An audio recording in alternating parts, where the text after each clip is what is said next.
What's up, guys? It's Dan from Coin Bureau Trading. Today, we're going to go down the rabbit hole and see whether astrology can help in trading crypto. I know it sounds super crazy. I'm sure some of you are already facepalming, disliking, commenting, whatever. I beg you to reserve your judgment because what we're going to be looking at today is actually super fascinating. And there's actually evidence to suggest that there is kind of like some astrological thing. Spoiler alert, it doesn't have anything to do with astrology. It has more to do with kind of the ebbs and flows of the market structure. But anyways, it's going to be a really fascinating video. So I do ask you to reserve judgment. And if you do like this kind of like let's say rabbit hole content, then be sure to smash that like button, subscribe to the channel, ping that notification bell. And before we get started, do keep in mind that nothing in this video is financial advice. It's just my personal analysis of the crypto market. Although I will say that in my personal analysis, I don't really use astrology. I don't really believe in that stuff. But we're going to take a look at it because it actually is really interesting, especially because today's a full moon. As always, if you have a different opinion, that's awesome because the more difference of opinion that we have, the better traders and the better investors we're all going to become. So first things first, guys, I'm going to show you here a really nice picture. It's actually of Rob from Digital Asset News, which you guys might recognize. In the middle here, we have Maren Altman, and of course, we have me. This is actually at the first Coin Bureau conference back in 2022. It was a great time. In retrospect, it was pretty crazy because, of course, that was just before Terra collapsed and all this stuff. But anyways, what's really interesting, of course, Maren, for those of you who don't know, she was pretty popular in the previous cycle because what she would do is basically use astrology to trade crypto. There's a lot of, let's say, I don't know, myths out there that she made a whole bunch of money trading crypto. Apparently, that's not entirely true. Who knows? But one thing that is really fascinating is that she would share these really, really crazy charts. And I'm sharing one of these. This is not from her. I believe that she actually deleted her X some time ago, but some of her charts are still kind of floating around X, and you see them pop up from time to time on crypto Twitter. This is not Bitcoin. This is actually the S&P 500. And you can see that if you look at like the full moons and I guess, well, I don't know what the opposite of a full moon is, like just to show you guys how little I know about astrology. When you have the full moon and then the not full moon, you can see that they basically tend to mark trend changes in the market. And again, like by this point, again, I'm sure some of you are saying like, this is ridiculous. Like, why are you even covering this? The reason is, guys, because there are actually some traders that actually do analyze the crypto market through this lens. And there actually does seem to be some data to back it up. And I'll actually play a really quick snippet for you guys here. I'll actually throw on my headphones and listen with you. It's super fascinating. This is an interview, I think from a couple of years ago now. So back from September 2023 from Forward Guidance, formerly known as Blockworks. Really, really great podcast. You can see it has a pretty decent amount of views. What's really fascinating is this trader named Milton Berg, who apparently manages a lot of money, like some very well-known trader. He won some awards for trading or whatever. He uses, again, he doesn't only rely obviously on astrology, but he uses it as part of his technical analysis. He basically looks at anything and everything that has a pattern. He doesn't really ask questions as to like, is this logical? Does this really work? Does this really make sense? He's like, you know what? If there's a correlation, then I'm going to investigate it. And in this part of the video, somewhere around an hour, 3 minutes, in case you're wondering the exact timestamp, he actually goes and looks at basically how full moons tend to correspond to trend changes in Bitcoin, and how this seems to work even better for Bitcoin than for other assets. So I'm going to throw on my headphones and we're going to take a look at what he says about Bitcoin. It's super quick, don't worry. So, don't go anywhere. It's super interesting.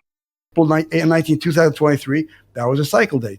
Let's go back to Bitcoin, because since Bitcoin doesn't trade on fundamentals, it trades on emotions. Bitcoin at this point is the asset, and in my opinion, what I've seen, it trades more on cycle dates than anything else we've been fine. Gold used to be the one that trades most on cycle dates, but it's become Bitcoin. Now, let me just go through Bitcoin. Bitcoin had a climax top December 18, 2017, tuition declined 70%.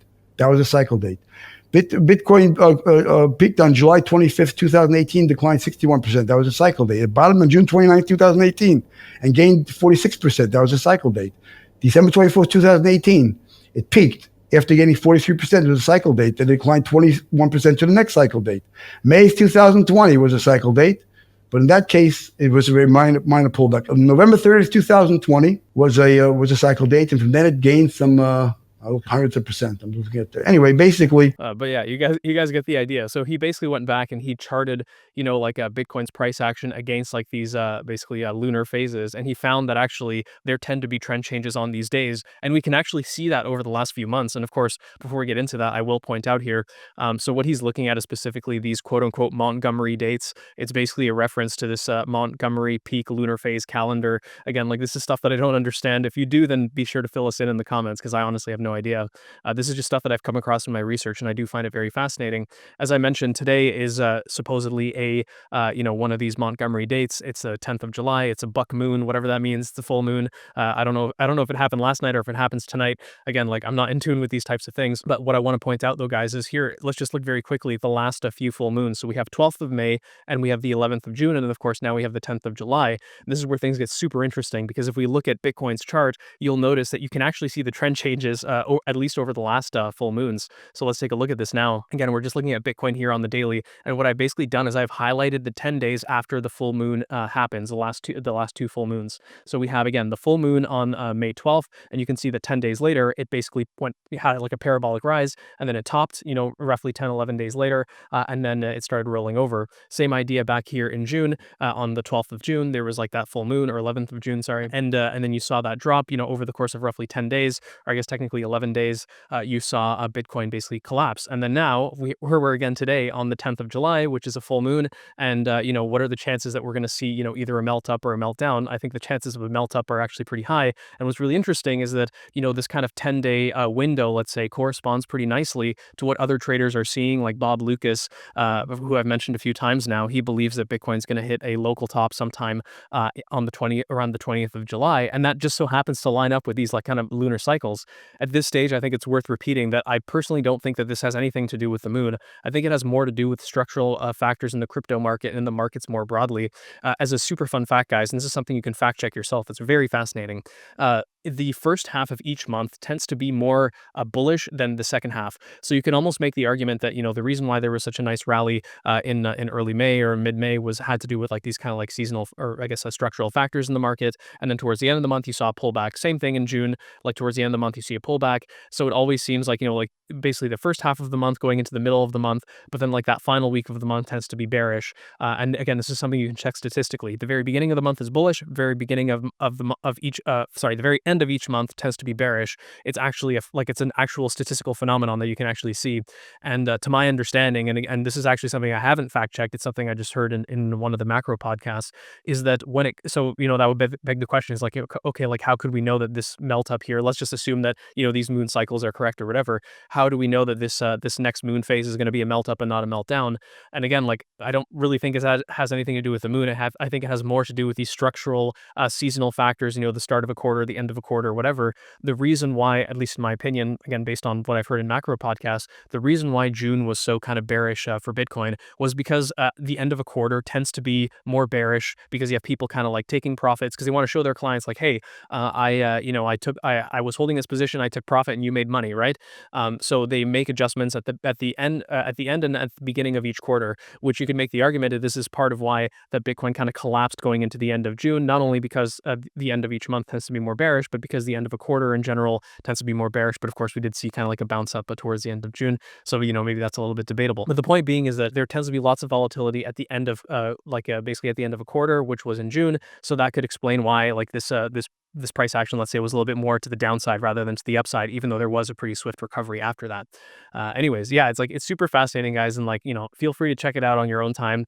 Again, like this is not something that I really use in my personal analysis, but it is something I watch because it's kind of funny and it's kind of interesting and it gets people riled up, like I'm sure this video is already going to have like many people saying, oh no, like, how could you even mention this? Well, again, like there's some really interesting charts out there, some really interesting analysis. And even just over the last few months, like there seems to be something to it. Is it related to the moon? I don't think so. I think it's related to some structural market factors. But the fact of the matter is that, last full moon back in May, 10 or 11 days later, you see a huge rally. Last full moon back in June, 10 or 11 days later, you see a massive drop. And now we're, going to see a full moon either last night or tonight or whatever, based on this Montgomery phase cycle thing. So, let's see, it's going to be really interesting. I guess we'll be checking in 10 days time and seeing if this moon thing was correct. And, when moon, I guess the answer in the short term is July 20th. Anyways, guys, if you did make it this far, then do check out the Coin Bureau deals page. You might have noticed we were using Binance there. We have a 20% trading fee discount and up to $600 of bonuses. That's the biggest deal that you can get. It's available exclusively through the Coin Bureau. Taking advantage of it takes 2 seconds. Just click that sign up now button in the description or in the comments. Takes you to a page that looks like this. It takes 2 minutes to sign up with your email or phone number. If you can't use Binance for whatever reason, then do check out the other deals we have available. Some of them are available to US users, and we also have other exchanges that are available to users who might have trouble accessing Binance for whatever reason. I've mentioned it in every video, and I'm going to keep mentioning it. These deals are completely free. When you use them, the exchange gets a new user, you get a trading fee discount, and we get a cut of your trading fees. That's how we make our money. We're not sponsored by any astrology organizations or anything. We're just here to give you the tools you need to succeed in crypto. And again, you can find all those tools down on the Coin Bureau deals page. So do check that out. And if you did make it this far, then be sure to smash that like button, subscribe to the channel, ping that notification bell, and I'll see you in the next one.